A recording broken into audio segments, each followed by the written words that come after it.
Hello students, आपका स्वागत है स्टैटिस्टिक्स लर्निंग चैनल में। मेरा नाम टीके पांडे और मैं इस चैनल के माध्यम से आपके सामने स्टैटिस्टिक्स से रिलेटेड लेक्चर वीडियोस लेकर आता हूं। तो आज की इस क्लास में स्टैटिस्टिकल इन्फेरेंस सेकंड वाली जो प्लेलिस्ट हमने लास्ट लेक्चर्स में कंटिन्यू की थी उसी को आगे कंटिन्यू करने वाले हैं। तो स्टैटिस्टिकल इन्फेरेंस सेकंड में हम testing of hypothesis topic discuss कर रहे थे। तो आज की क्लास में टाइप्स ऑफ एरर क्या होती हैं, लेवल ऑफ सिग्निफिकेंस क्या होता है और पावर ऑफ टेस्ट क्या होती है, ये हम डिस्कस करने वाले हैं। तो ये वीडियो आप लास्ट तक देखेंगे तो आपको सारे कॉन्सेप्ट समझ में आ जाएंगे। तो देखिए, टाइप्स ऑफ एरर क्या हैं टेस्टिंग ऑफ हाइपोथेसिस में, इसको एक एग्जांपल से समझते हैं। तो आप देखिए, आपको स्क्रीन पे एक बॉक्स दिख रहा है, यानी इसे हम कह सकते हैं भाई ये क्या है, एक लॉट है जिसमें एलईडी बल्ब्स हैं। तो इन एलईडी बल्ब्स में सपोज़ हमारे पास 10,000 एलईडी बल्ब्स हैं। तो इन 10,000 एलईडी बल्ब्स में कुछ बल्ब्स डिफेक्टिव हैं और कुछ बल्ब्स प्रॉपर जो वर्किंग कंडीशन में हैं वो हैं। तो जो प्रॉपर वर्किंग कंडीशन पे हैं उसे हमने ग्रीन से डिनोट किया हुआ है और जो डिफेक्टिव हैं उसे हमने रेड से डिनोट किया हुआ है। तो यहाँ पर सपोज़ ये जो लॉट है 10,000 एलईडी बल्ब्स का, इसमें डिफेक्टिव अलाउड लिमिट्स में है। यानी गवर्नमेंट का जो क्राइटेरिया है, सपोज़ गवर्नमेंट ने एक क्राइटेरिया डेवलप किया, भाई आपका लॉट तभी मार्केट में आएगा जब इसमें नंबर ऑफ डिफेक्टिव यानी डिफेक्टिव परसेंटेज क्या होगा, अलाउड लिमिट में होगा। सपोज़ 1% से कम है या 5% से कम है या 10% से कम है, जो भी क्राइटेरिया है। तो यहाँ पे जो हमारी नल हाइपोथेसिस होगी, ये नल हाइपोथेसिस हो जाएगी भाई जो लॉट में डिफेक्टिव परसेंटेज है ये अलाउड लिमिट्स में है, यानी लॉट हमारा क्या है, गुड कंडीशन में है, तो ये मार्केट में आना चाहिए। तो ये हमारी नल हाइपोथेसिस है इस केस में।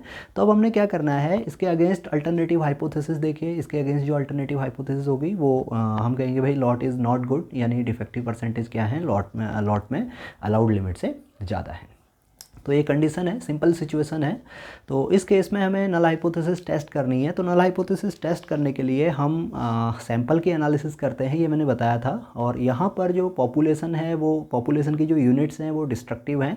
तो ओबियस है हम यहाँ पे सैंपल एनालिसिस करेंगे। तो हमने क्या किया, एक सैंपल कंसिडर किया। तो यहाँ पे दो केस हो सकते हैं। तो फर्स्ट केस में जो सैंपल सेलेक्ट हुआ, इसमें नंबर ऑफ़ डिफेक्टिव्स बहुत ज़्यादा आ गए। तो नंबर ऑफ़ डिफेक्टिव्स बहुत ज़्यादा आए तो गवर्नमेंट का रूल कहता है भाई सपोज़ 5% डिफेक्टिव हैं, तो और सपोज़ इस केस में क्या आ गया, 20% डिफेक्टिव्स आ गए सैंपल में।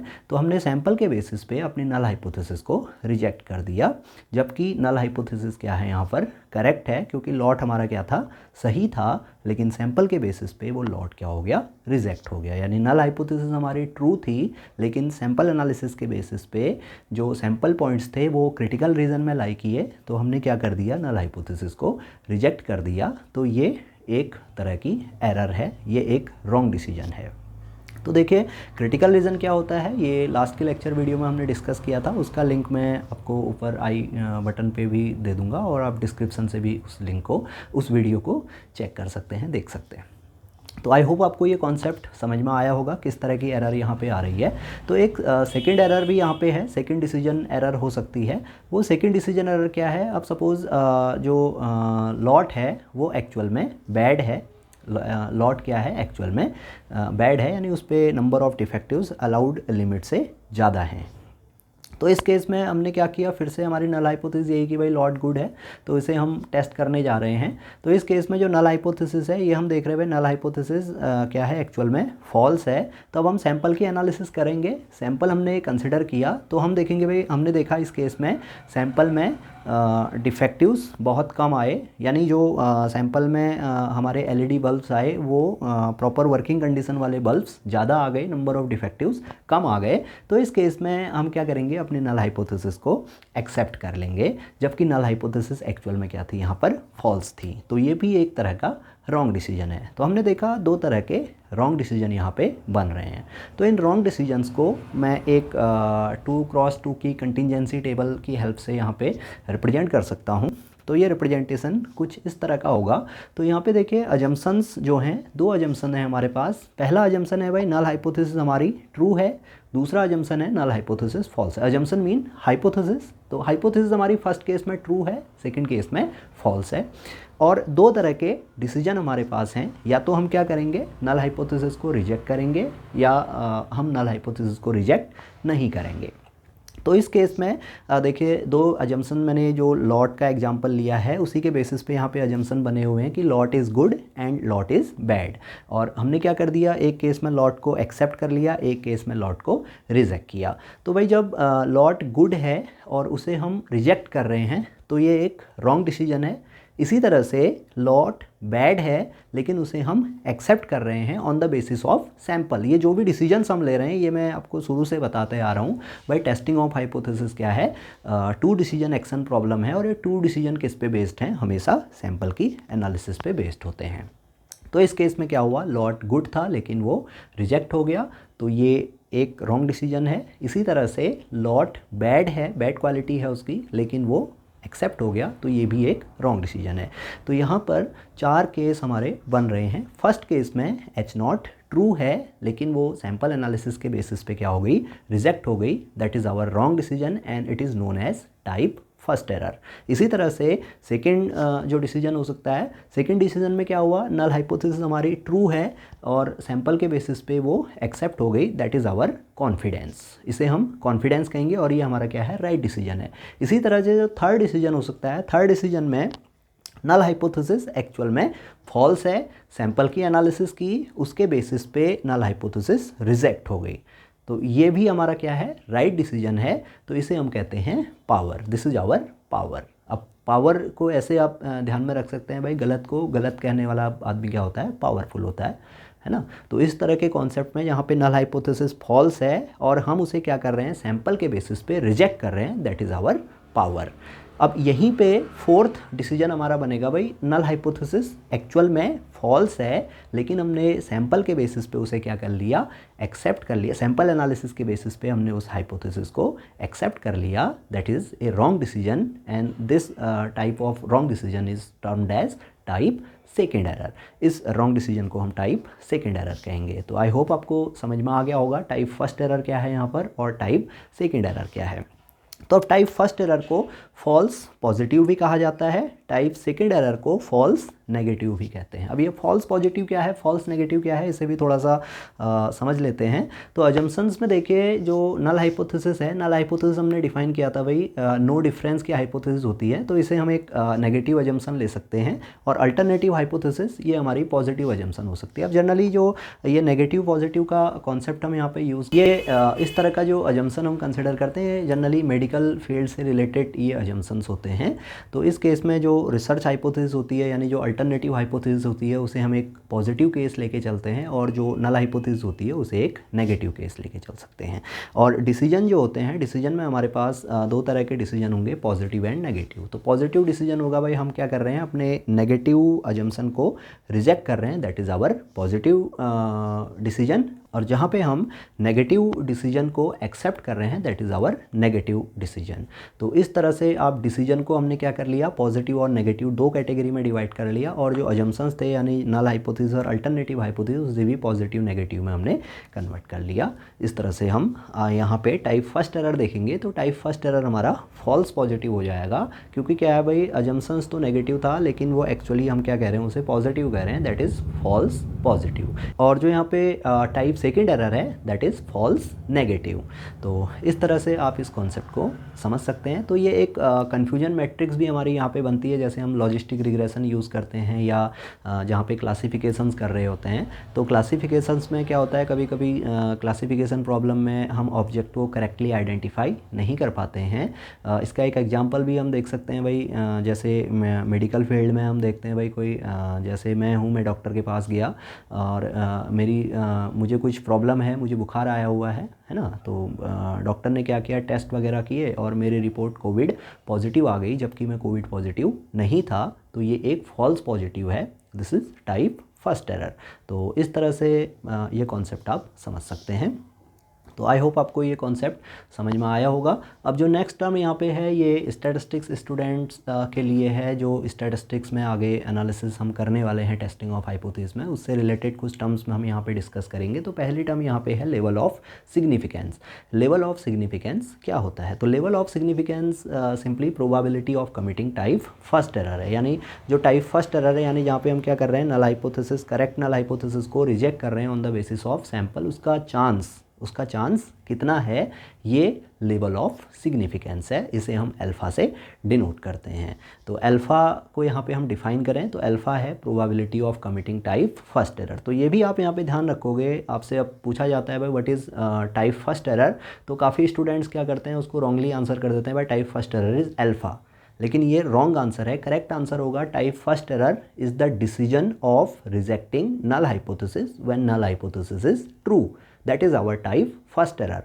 Alpha is our probability of committing type first error. Alpha क्या है यहाँ पे, टाइप फर्स्ट एरर कमिट करने का चांस है। अल्फा टाइप फर्स्ट एरर नहीं है, that is probability of committing type first error. तो अब टाइप फर्स्ट एरर देखिए मैंने यहाँ पे डिफाइन किया है अल्फा को प्रोबेबिलिटी के टर्म्स में। तो प्रोबेबिलिटी के टर्म्स में जब डिफाइन कर रहे हैं तो alpha equal to probability of committing type first error, that is probability of rejecting null hypothesis when it is actually true. तो अब नल हाइपोथेसिस को हम कब रिजेक्ट करेंगे, जब हमारे सैंपल पॉइंट को हम x से डिनोट कर रहे हैं, तो जब सैंपल पॉइंट क्या होंगे, क्रिटिकल रीजन में बिलोंग करेंगे और नल हाइपोथेसिस की कंडीशन क्या होगी, उस केस में ट्रू होगी। तो एक कंडीशनल प्रोबेबिलिटी हम एक्चुअल में यहाँ पर कैलकुलेट कर रहे हैं, तो वो कंडीशनल प्रोबेबिलिटी है probability of sample points belongs to critical region when h not is true. तो इसे अल्फ़ा को हम जब सैंपल के टर्म्स में लिखेंगे तो इसे हम लिख सकते हैं alpha equal to probability of x belongs to w when h not is true. तो इस तरह से हम क्या करेंगे, आगे अपनी प्रॉब्लम्स को सॉल्व करेंगे जहाँ पे हमें अल्फ़ा कैलकुलेट करना होता है। जनरली टेस्टिंग ऑफ हाइपोथेसिस या टेस्ट ऑफ सिग्निफिकेंस इसे हम कहें, तो टेस्ट ऑफ सिग्निफिकेंस में अल्फ़ा फिक्स रहता है। अल्फ़ा हम जनरली 5% या 1% पे फिक्स रखते हैं। तो 5% का मीनिंग है कि भाई 5% चांस हमारा ऐसा है कि हम सही नल हाइपोथेसिस को क्या कर दें, रिजेक्ट कर दें। तो इसी तरह से अल्फ़ा को हम लाइक्लीहुड फंक्शन के टर्म्स में लिख सकते हैं। अगर हमारे पास नल हाइपोथेसिस है तो हमने क्या किया, लाइक्लीहुड फंक्शन को नल हाइपोथेसिस के लिए जो कंडीशन हमें गिवन है उस कंडीशन पे जो पैरामीटर के लिए कंडीशन होगी, पैरामेट्रिक हाइपोथेसिस की बात हो रही है, तो सपोज़ नल हाइपोथेसिस में म्यू इक्वल टू हमें गिवन है भाई 4, तो हम लाइक्लीहुड फंक्शन क्या कर सकते हैं, इस नल हाइपोथेसिस की कंडीशन पे डराइव कर सकते हैं। जैसे नॉर्मल डिस्ट्रीब्यूशन के लिए जो लाइक्लीहुड फंक्शन होगा उसमें म्यू इक्वल टू 4 हम पुट कर देंगे, तो वो लाइक्लीहुड फंक्शन हो जाएगा L0। तो उसका integration with respect of sample points in critical region, that value is our alpha. इस तरह से हम अल्फ़ा कैलकुलेट कर सकते हैं। तो आई होप आपको समझ में आ गया होगा लेवल ऑफ सिग्निफिकेंस क्या है। इसके बाद बात करते हैं power of test. Power of test क्या है, जैसे मैंने पीछे बताया, पावर क्या है भाई, गलत को गलत कहना है, यानी नल हाइपोथेसिस रॉन्ग है, नल हाइपोथेसिस फॉल्स है और हम उसे क्या कर रहे हैं, रिजेक्ट कर रहे हैं, दैट इज़ आवर पावर। तो पावर को जो पावर की प्रोबेबिलिटी है, इस पावर की प्रोबेबिलिटी को हम 1 माइनस बीटा से डिनोट करते हैं। अब बीटा क्या है, beta is the probability of committing type second error. Beta यहाँ पे है probability of committing type second error. तो फिर से मैं बता रहा हूँ, बीटा क्या है, probability of type second error है, टाइप सेकेंड एरर नहीं है। Beta is not type second error, beta is the probability of committing type second error. Type second error is accepting a false null hypothesis. Null hypothesis false है और हम उसे क्या कर ले रहे हैं, सैंपल एनालिसिस के बेसिस पे एक्सेप्ट कर ले रहे हैं, that is our type second error. तो आई होप आपको समझ में आ गया होगा टाइप फर्स्ट एरर क्या है, टाइप सेकेंड एरर क्या है, लेवल ऑफ सिग्निफिकेंस क्या है और पावर ऑफ टेस्ट क्या है। तो पावर ऑफ टेस्ट क्या हो गया, simply probability of rejecting a false null hypothesis. तो अब फॉल्स नल हाइपोथेसिस को हम रिजेक्ट कर रहे हैं, तो इसका मतलब हम क्या करेंगे, जो अल्टरनेटिव हाइपोथेसिस होगी वो इस केस में ट्रू होगी, तो हम ट्रू अल्टरनेटिव हाइपोथेसिस को एक्सेप्ट कर रहे होंगे। तो उसके टर्म्स में हम 1 माइनस बीटा को डिफाइन कर सकते हैं, probability of not committing type second error, that is probability of rejecting H0 when H1 is true. यानी सैंपल पॉइंट हमारे कहाँ हैं, क्रिटिकल रीजन में है, जबकि अल्टरनेटिव हाइपोथेसिस क्या है उस केस में, ट्रू है। तो जो कंडीशनल प्रोबेबिलिटी यहाँ पे बन जाएगी, ये बनेगी 1 minus beta equal to probability of x belongs to critical region under H1, under the condition H1, यानी H1 क्या है इस केस में, ट्रू है। तो इसी तरह से जब लाइक्लीहुड फंक्शन के टर्म्स में हम इसे कैलकुलेट करेंगे, तो लाइक्लीहुड फंक्शन के टर्म्स में यहाँ पे जो लाइक्लीहुड फंक्शन होगा वो ट्रू कंडीशन पे बेस्ड होगा, और ट्रू कंडीशन हमारी क्या है यहाँ पे H1 है। तो लाइक्लीहुड फंक्शन हम क्या करेंगे, अल्टरनेटिव हाइपोथेसिस के लिए डराइव करेंगे, उसको सैंपल के बेसिस पे इंटीग्रेट करेंगे, सैंपल के लिए इंटीग्रेट करेंगे, और जो रेंज होगी इंटीग्रेशन की वो क्या होगी, क्रिटिकल रीजन की रेंज होगी। तो इस तरह से हम 1 माइनस बीटा कैलकुलेट कर सकते हैं। तो आई होप आपको समझ में आ गया होगा। तो अब आगे बढ़ते हैं। जो नेक्स्ट है कॉन्फिडेंस लेवल। मैंने बताया था 4 डिसीजन थे। फर्स्ट हमने डिफाइन कर लिया, फर्स्ट डिसीजन जो रॉन्ग डिसीजन था भाई, नल हाइपोथेसिस ट्रू थी, हमने सैंपल एनालिसिस के बेसिस पे उसे रिजेक्ट कर दिया, that is our type first error. Second decision था नल हाइपोथेसिस ट्रू है और उसे हम सैंपल एनालिसिस के बेसिस पे एक्सेप्ट कर रहे हैं, यानी ये राइट डिसीजन है, and the probability of this right decision is termed as our confidence level. तो ये मैंने बताया क्या है, हमारा कॉन्फिडेंस है। तो कॉन्फिडेंस को हम 1 माइनस अल्फा से डिनोट कर लेंगे, तो 1 माइनस अल्फा हो जाएगा probability of not committing type first error, that is accepting a true null hypothesis. तो अगर हमें अल्फा, मैंने बताया अल्फा हम क्या करते हैं, टेस्ट ऑफ सिग्निफिकेंस में फिक्स कर लेते हैं। अल्फा हमने क्या कर लिया, सपोज 5% पे फिक्स कर लिया, तो उस केस में 1 माइनस अल्फा 95% हो जाएगा। तो 95% का मीनिंग है कि भाई हम 95% श्योर हैं कि हम सही डिसीजन लेंगे, यानी अगर नल हाइपोथेसिस हमारी ट्रू है तो उसे हम एक्सेप्ट करेंगे, उसे हम रिजेक्ट नहीं करेंगे। तो आई होप आपको कॉन्फिडेंस लेवल भी समझ में आ गया होगा। तो अब देखिए एक एग्जांपल हमने कंसिडर किया था लास्ट के लेक्चर वीडियो में, जहाँ पे मैं आपको क्रिटिकल रीज़न एक्सप्लेन कर रहा था। तो वो एग्जांपल जैसे मैं यहाँ पे भी उसे शो करूँगा। तो आप देख रहे हैं उस एग्जांपल में मेरे पास 5 कॉइन्स थे जिनका वेट 1 ग्राम से लेके 5 ग्राम था। तो एक सैम्पल स्पेस हमने बनाया था, उस सैम्पल स्पेस में 10 सैम्पल पॉइंट्स थे, और 10 सैम्पल पॉइंट्स में 2 सैम्पल पॉइंट ऐसे थे जो क्रिटिकल रीजन में लाई कर रहे थे। यानी क्रिटिकल रीजन में लाई करने का मतलब है भाई उस केस में क्या हो रहा था, नल हाइपोथेसिस ट्रू थी, लेकिन कुछ सैम्पल पॉइंट्स ऐसे थे जिनके बेसिस पे हमारा नल हाइपोथेसिस रिजेक्ट हो रहा था under some predefined test criterion. तो टेस्ट क्राइटेरियन मैंने डिफाइन किया था भाई, अगर मेरा सैंपल मीन क्या होगा 2 ग्राम से 4 ग्राम के बीच में होगा तो मैं नल हाइपोथेसिस को रिजेक्ट नहीं करूंगा, और अगर सैंपल मीन 2 ग्राम से कम आया या सैंपल मीन 4 ग्राम से ज़्यादा आया तो मैं नल हाइपोथेसिस को रिजेक्ट कर दूंगा।